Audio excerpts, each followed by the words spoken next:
You live through what you remember.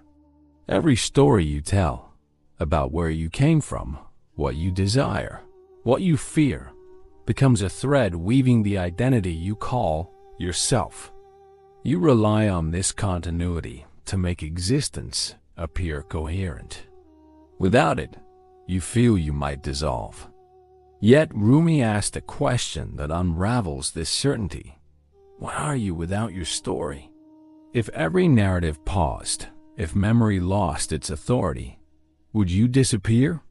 Or would something remain untouched? He did not ask this to confuse, but to awaken. He saw that identity is often thought repeating itself, an echo mistaken for truth.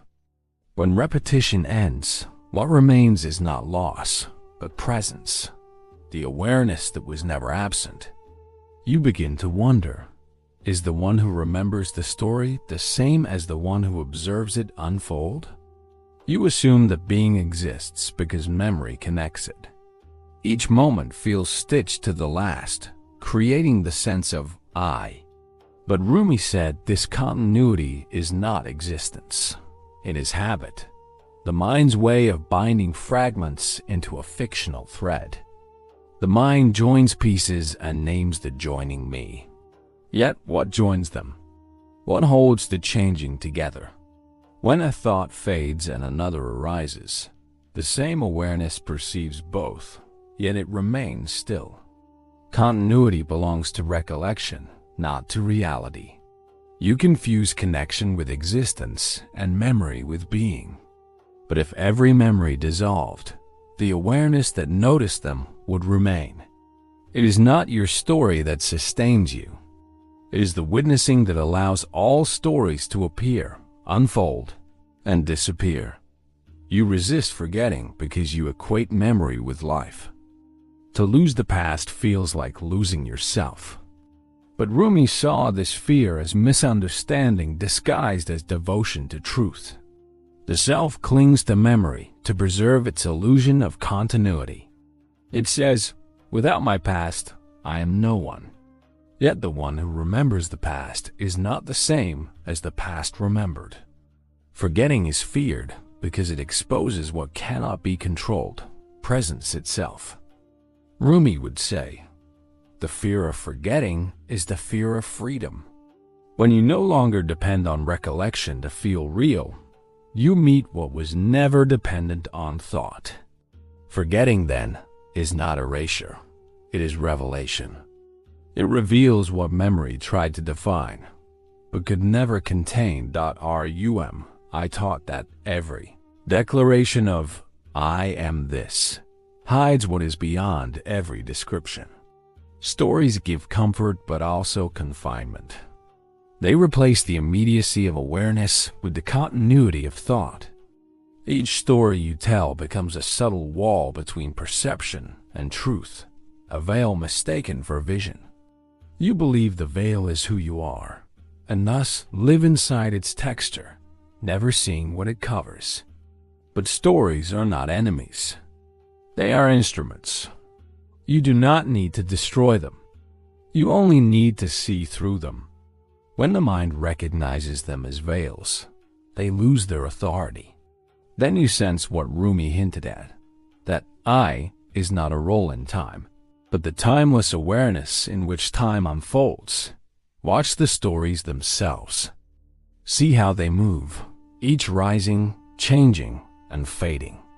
Some last years, others pass in seconds, yet all appear in the same quiet field of awareness. If that field perceives change, it cannot itself be changed by what it perceives. Rumi returned to this again and again. You are not the story, but the awareness of storytelling. To see this is not to withdraw from life, but to understand it from within.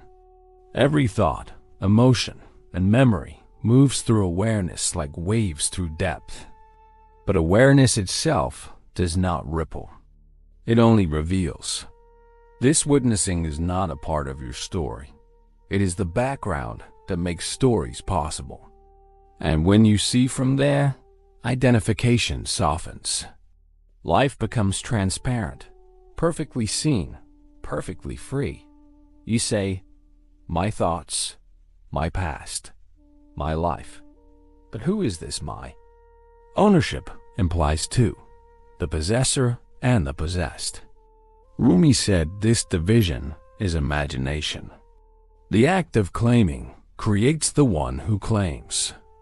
When you stop saying my, the world remains exactly as it is, but the possessor dissolves. Experience no longer belongs to anyone. It simply exists. The story continues, words, memories, choices, but there is no owner.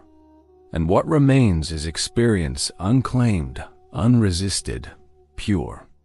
This is the quiet freedom of awareness when the burden of possession falls away. Life does not need to be yours to be lived fully. It has always been unfolding on its own. Meaning exists only while narration moves.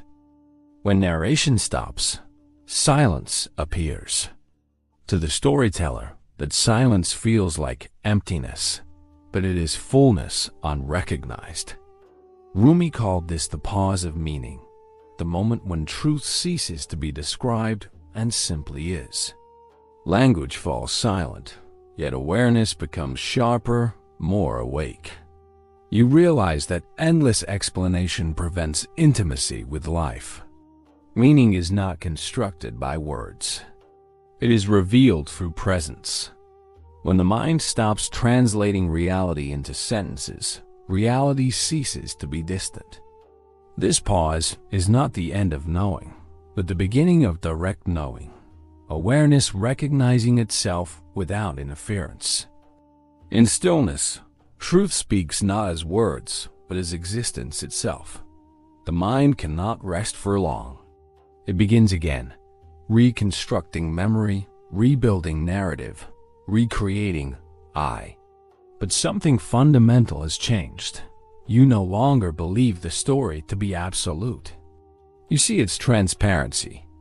Rumi said that even illusion serves the real, for illusion shows what cannot endure. The story may return, but now you watch it from the witness, not from within the role. Identity reappears as a tool, not a truth. You live the story, yet you do not belong to it. It moves through you like language through meaning. You speak, act, remember. But you know, none of this confines you. The stage turns, the script unfolds, but awareness remains untouched by the play. Without your story, you are not void, you are clarity itself. You are the knowing that precedes everything known. Rumi called this the self before thought. Not a character, but consciousness unmeasured by time. It remembers nothing and fears nothing because it never began. It does not depend on continuity to exist. It is existence. Every attempt to define it is smaller than what it defines. To rest as this awareness is to stand beyond narrative, not against it. Silence here is not absence. It is the fullness of direct being. When all stories fade, what remains is not blankness, but stillness alive with knowing. You are not the story of awareness. You are the awareness in which every story begins and ends. Rumi's reflection does not reject stories. It places them in perspective. Stories arise, perform their function, and dissolve. But the witness remains, untouched by all appearances. The one who sought meaning within the story was never absent. It only mistook narration for truth. When identity stops defending itself, awareness reveals what it has always been. Self-evident, whole, quiet. You realize that you were never the narrator, only the space that allowed narration to occur. The question, what are you without your story, dissolves in the recognition that you have never been apart from what you sought.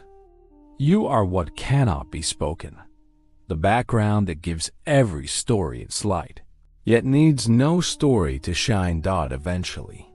Even questioning becomes silent. The search for who you are ends, not with conclusion, but with stillness so total that no answer is required. You see clearly that no description, memory, or identity can contain you, because you are the condition that allows them all. Rumi called this the silence that speaks. It is not speech, but understanding without sound. It confirms that existence needs no narrative to justify itself. When thought stops claiming ownership and memory stops demanding meaning, awareness remains direct, timeless, awake. You realize that what you sought was never hidden, only narrated over. Now the narration rests. You do not need to remember or define.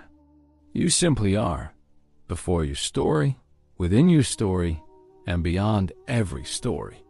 The still witness that never changes.